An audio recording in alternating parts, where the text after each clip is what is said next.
of people restore them and then lock them in a garage. I'm not that sort of person. I do want to drive it. I do enjoy that. So, dozy people on road. well, at least you're being honest. Are we in the middle of a neighbourly argument or something?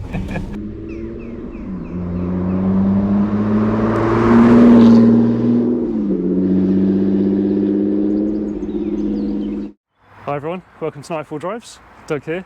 Today we're at the original Caffeine&Machine and we're speaking to Ryan about his newly restored MX5 Mark 1.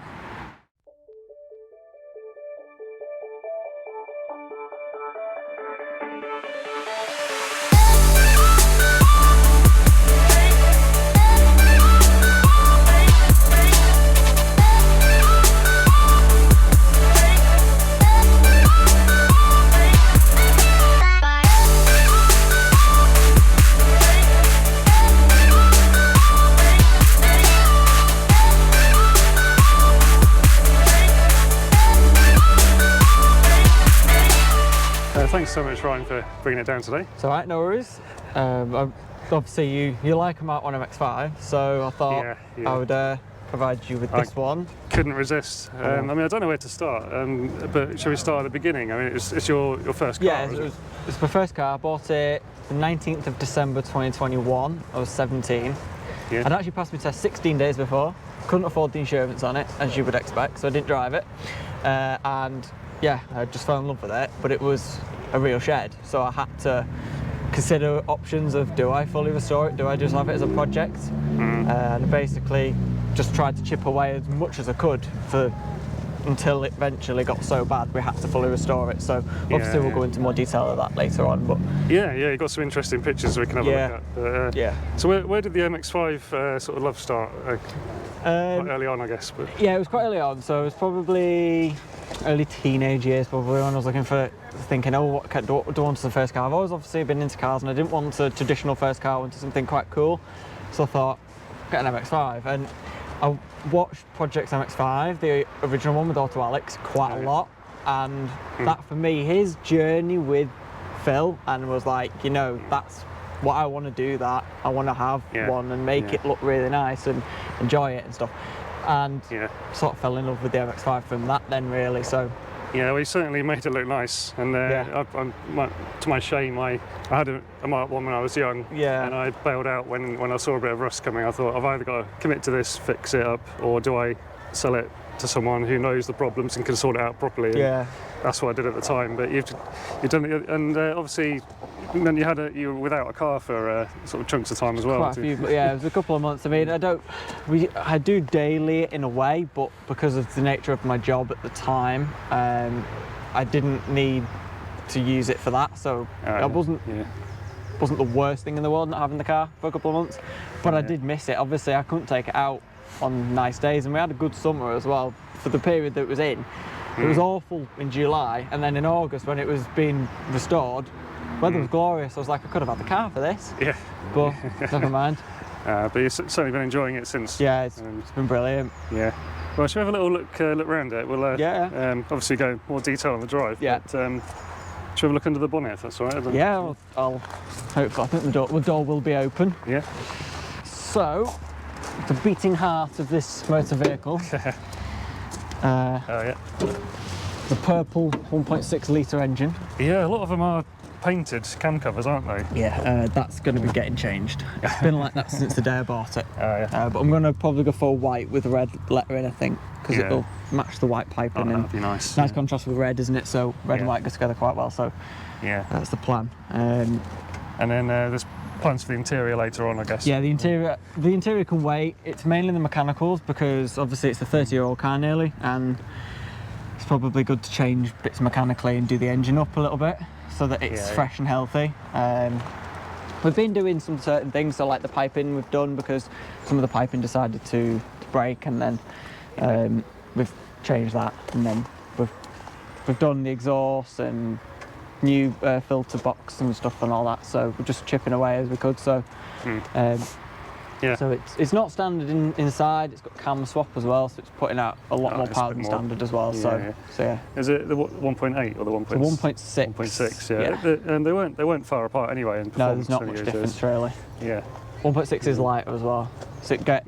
Yeah. So there's not much performance between the two, because the weight difference isn't enough to overcome the power difference. So for the 1.8. Yeah. So obviously a lot of the work, as we hear something revving up, difficult place to film Caffeine&Machine. It's quite busy. But a lot of the work was around the bodywork and saving it from the rust. Yeah. But it's now immaculate, isn't it? Yeah. All the work that's been done. Yeah, it's basically had rust work. You probably, by the way, there is a Corvette in the background being a bit loud. We've had inners and outers done for both arches sills. We've also had floor, chassis rails, windscreen pillar because that had rotted away. Literally anywhere that was actually part of the vehicle decided to rot away. So everything's been done. We're protected inside and out, full under ceiling with paint as well underneath to make it look spotless. Oh, nice. New chassis rails, stainless ones, and 2 brand new front wings, because the second-hand ones I provided, they wanted to throw them in the bin because they weren't putting second-hand parts on what was effectively a brand new vehicle. Yes. So, I don't blame them. Yeah. And it was basically a bare metal respray. Yes, and it's immaculate. Yeah, and a new windscreen as well, new bumpers, everything. Yeah. So. And it's the original shade of red. The original shade of red, yeah. It was what I wanted to keep, because I wanted to keep it relatively original in a way. I'm going for like an OEM plus sort of thing. So I wanted to try, I didn't want to go crazy with the paint. I wanted to keep it relatively what it was. I've even gone for the black sills, which is what I had when it came out the factory. That's also, I think, the launch spec, is the red on the black sills. And it was the hard tops black as well. So yeah, it does. It works really well. And it's like it was a UK car supplied. It was a UK car, You converted it. We've gone for a Jap import sort of look on the back. So yeah, it works well. So before since it's getting pretty loud, shall we head out on the road? Yeah, we will do. Yeah, great.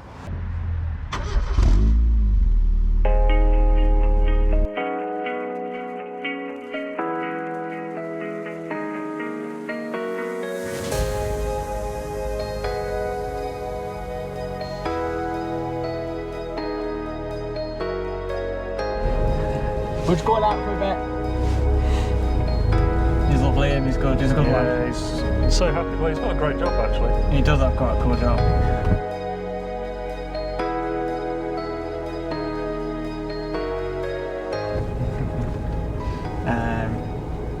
Below that's car's cameraed up.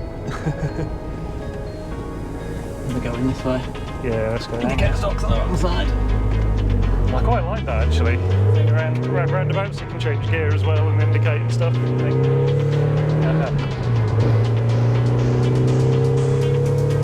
Oh, that's nice noise. It's lovely to be back in one of these. It is. Always love it. They are really good fun to drive.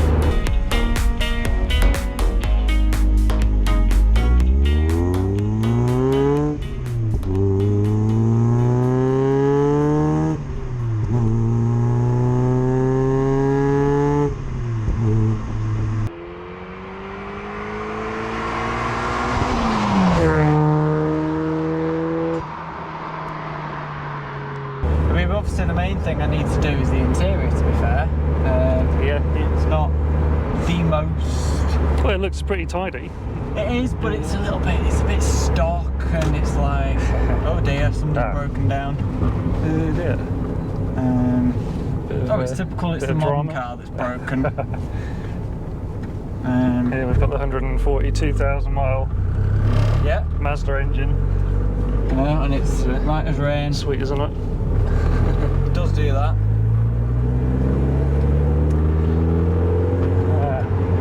Well, as we've got going, I should say, if you like this sort of owner story video, check out my playlist. And I should mention Ryan has his own, 2 YouTube channels, don't you? Yeah. Just enjoying the noise, to be fair. Yeah, you carry on with that. I'm doing some promo for you. Yeah. Roads to Ryan. Yes, it is. And then the railway version is the same name, just with railway on the end. Which is basically, if you like railways, that's a good one to watch. The Roads to Ryan, you've got some of the process of restoring this on there. It's mainly Project MX5s on there with this. I've done a couple of other little podcast style things. We've done the odd little videos that are quite cool to watch, little fun ones. I try and just make it entertaining. A lot of what is said don't take for gospel. Some of them are just for entertainment purposes, like isolated Nissan Duke and people started getting on the high horse. I'm like, fair enough, but it was for a laugh, so yeah. But people do that, but never mind. You get a variety of feedback, because I like to think of it on YouTube. But yeah, I'm enjoying the noise. I mean, you're saying it's got was it MX5 parts? Yes. Manifold and 421. Which originally it's a 4-1, so it was 4 pipes into 1, but this one is a 4, then into 2, and then at the bottom it then goes into a 1. So you've got a lot of extra pipe, and then you can just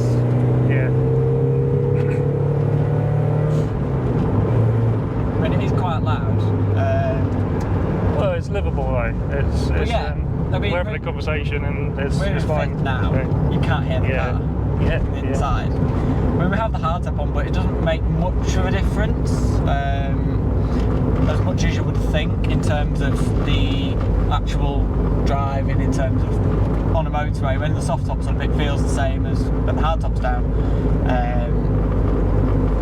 Well, hardtop's on, but it's quiet on a motorway. It's absolutely fine.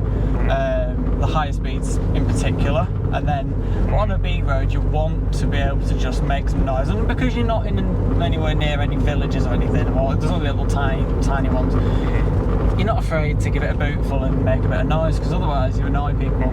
Yeah, it does settle down there when you want it to. Yeah, I mean, it's lovely and quiet. Fifth at 30 mile an hour, it will do that as well. Like, some cars cannot sit in fifth at 30 miles an hour. It's got a lovely short ratio as well. Yeah. Everything's dead tight, dead close together, because it's a short throw as well. But it's a short throw with a short shifter, so it's incredibly short throw. Oh, so you've got a short shift kit on a short throw gearbox. I never would have thought to do that, because it's so just slots tight in anyway. Quickly anyway. But it's very, very tight, and the gearbox is phenomenal. I mean, we've just had a full master cylinder and slave cylinder replacement. It's an abandoned Alfa there. Oh yeah, that's interesting. It's got overgrowth over the top.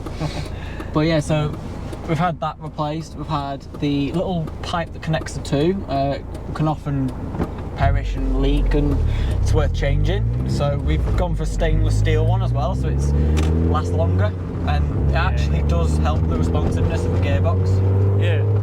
So you're saying it's not the finished article yet. I mean, you've got the bodywork done, you've got some of those key jobs done, but then interior to come, some more engine tuning. So engine tuning, we're going to keep it NA. We're going to go big power NA, because the engines can take quite a large sum without blowing up. And obviously it's a high miler, and my intention really, it's quite a bold intention, but I want to make the nicest condition, nicest spec high mileage MX5 in the UK. Well, you're well on the way to that. If I can. And obviously I know there's a lot of nice ones, but there's a lot of nice ones with half the mileage of this. And it's like, it would be nice to try and get this 142,000 mile car to the condition of some with 30,000 on. Which it is bodywork wise, it's just engine wise. We just need to sort it out a little bit. I mean, you just basically rescued it from, it was pretty horrific. I've taken some footage of the build diary. And we see the condition of the underbody and stuff. You basically rescued it from scrap. It was worse than scrap condition, to be fair. Right, we're in the National now, so change down a few. I don't mind taking to the red line, it's 140,000 miles.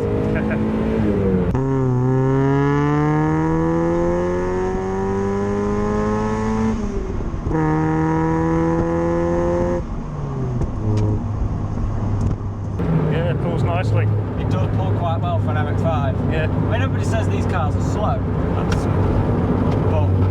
it's not bad at all for a 1.6 MX5. Like you say, you're going to get a little bit more out of it, but not. Some people put turbos on them and things, and you can get a big power, but I mean, I don't think it needs it. I've been in a turbo with 270 horsepower, it had a welded diff. It was quite sketchy, I will say. And it was quite terrifying, I'm not going to lie. But these things, they are first, like when they're turboed. But this car will be first when it's NA.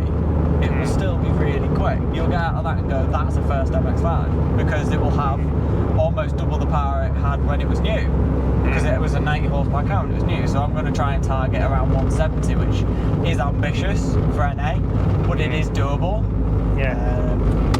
Down here. Yeah. We by the way, we don't really know the area, either of us, so we're just exploring. On National Road. We'll turn around somewhere and go back. Yeah, well, I can pop the sat nav on for you to find our way back. Yeah, so the other thing, the interior is relatively standard, so this seat's got rips in it. It's only little ones. I'm keeping that because I want the car to be nice and realistically perfect. But not so perfect that I don't want to drive it.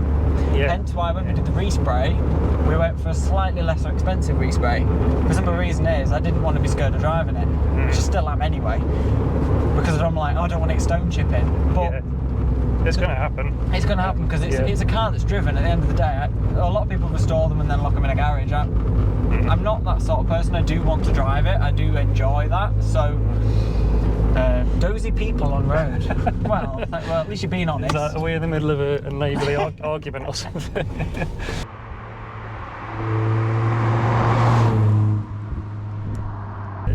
You need to do the springs at some point. Yeah, so I want to get BC Racing coilovers, which are obviously very expensive, but they're very good for these cars.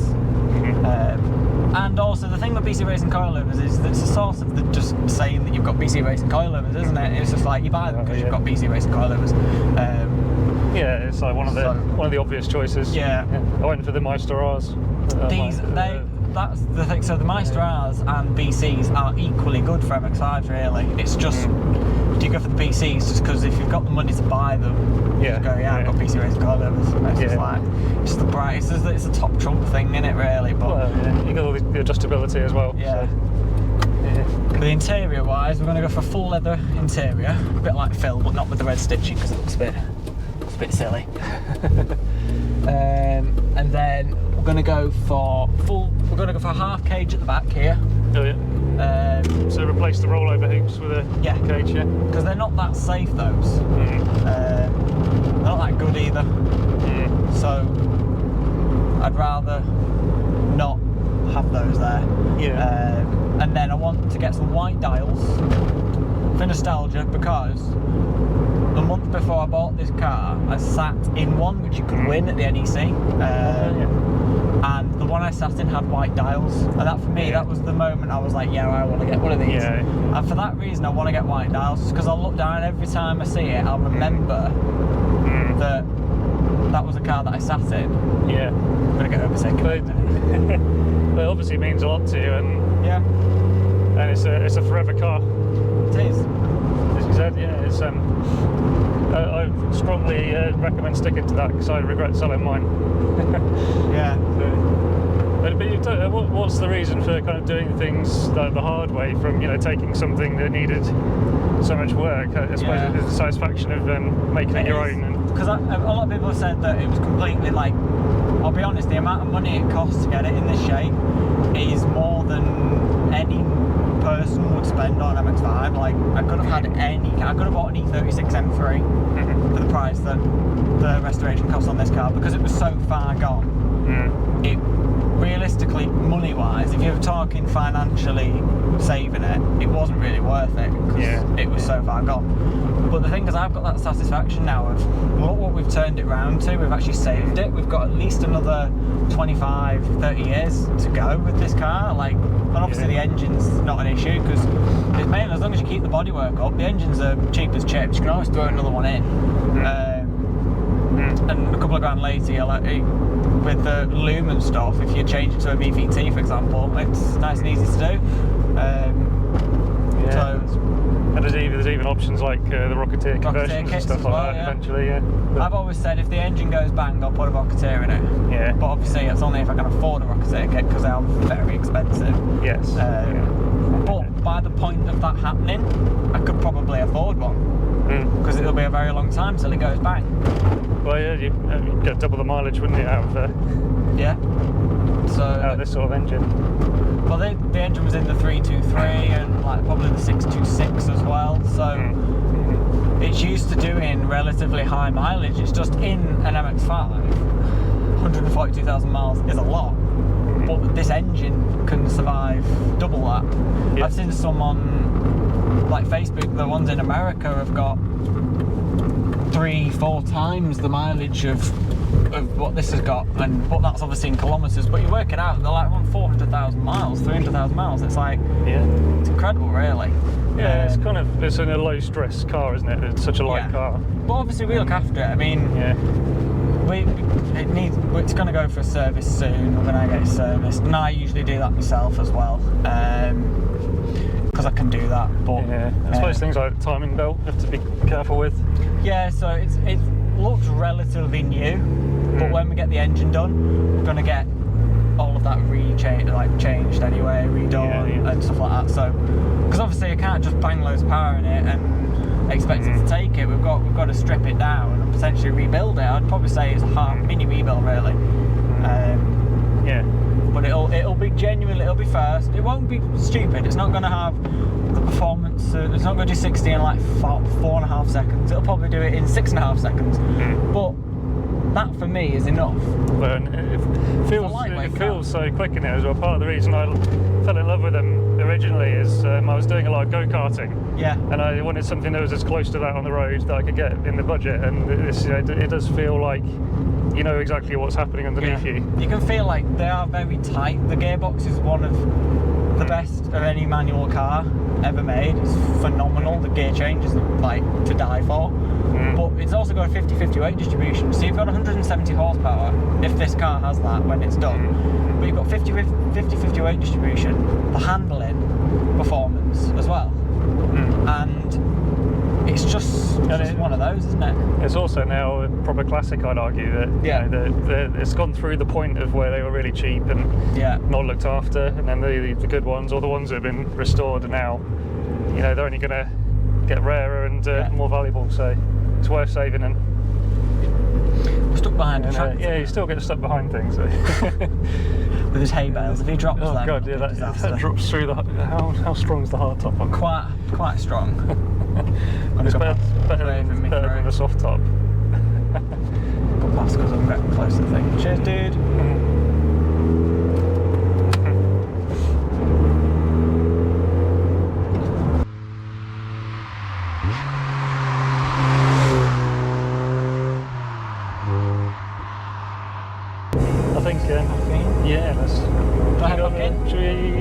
Let's go back in. Let's go back in, aren't we? Yeah, let's grab some lunch, shall we?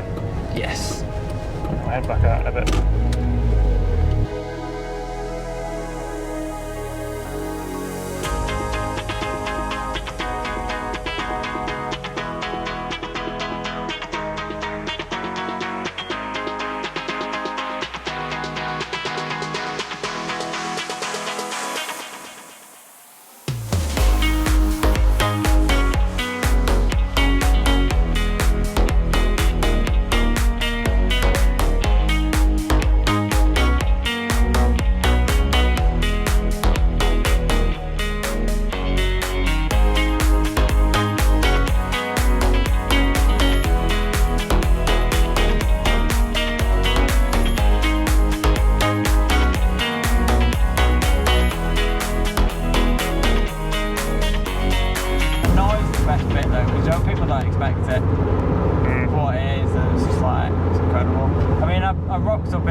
Who within 2 years their first car is now like the head of the NEC show stand. So I mean, the NEC was something I wanted to do since I went with my dad 2 years previous, and I said to him, I want to buy one and have it so good that I want it in here. And he said to me, his words were, that'll never happen because you'll never have the opportunity to do it. and then a month later I bought this off a really young lad, who I'm still really good mates with, and then 2 years later, that November of 2023, took this to the NEC and had it on the stand. Yeah. And I was like, the goal I had has been achieved. It was quite it was like a really good weekend as well. So and everybody who come over to see it was like, that is so nice, and everybody was really positive about it. I mean, it's not 100% where I wanted it to be. I wanted different wheels on it. I wanted it to have like the suspension done and stuff like that, but obviously I couldn't do that. I wanted the roll cage in as well, but couldn't do it. But where it was at the NEC, which is the situation it's sort of in now, was realistically good enough for me to just stand back and go, you know, that genuinely makes this makes the show really for the MX5 Owners Club as well. It was just so nice to have. And then everybody, I think on the Friday we had 17,000 people turn up to the actual show. Or it was like Saturday, it was the busiest day. We had several tens of thousands come. It was probably like 40,000 over the entire weekend, and a lot of people come to see this car and had no idea of the situation it was before. And everybody was just like, that is a really tidy car, because a lot of MX5s aren't, and you don't see them in this sort of condition. And they were like, you know, that is proper nice. And it's nice to see. It sounds like you got the support of the club, and kind of appreciated what's been done.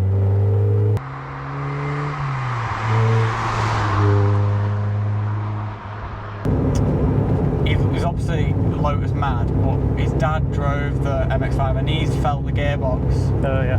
And he said, he said, oh my god, the manual is good in that car. It is, It feels amazing. I was like, well, I'm used to it, and it's short throwing an MB, but I've driven an MB.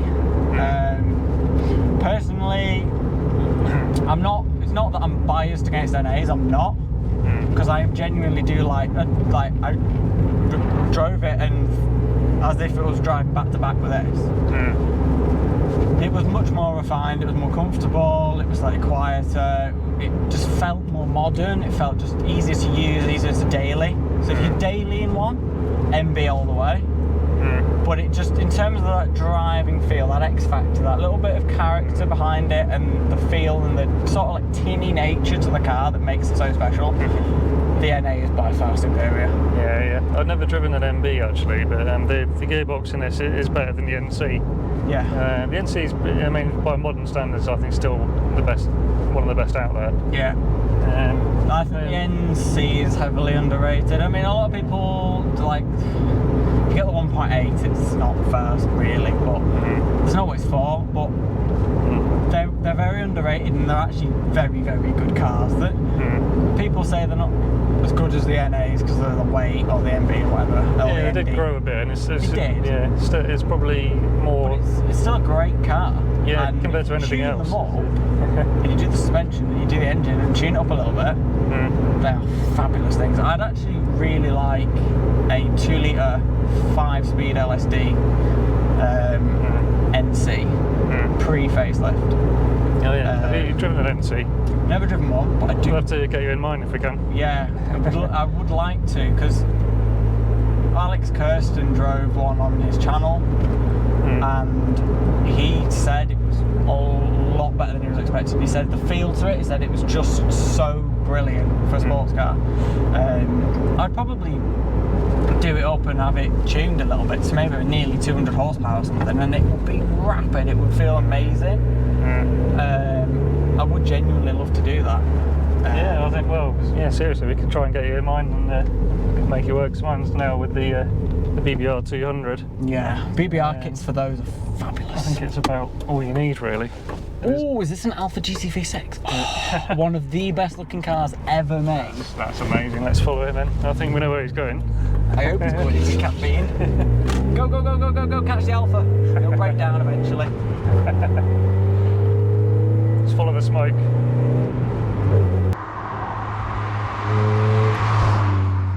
What what a beautiful day for a spin around the random countryside and exploring.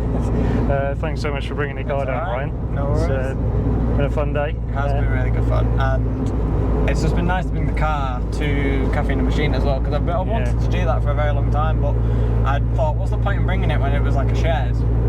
So it's just nice to bring it while it's looking nice, and it's just been lovely. So it's deserving of a place at the front like it's had. Yeah, and thanks for taking me out. I could always love it. Mark 1 MX5 takes me back, and it does sound good as well.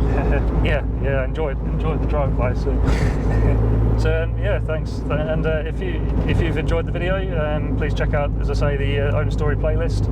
Check out Ryan's channels. Let me know if you got an interesting car you'd like to feature. And appreciate you watching. Thanks very much.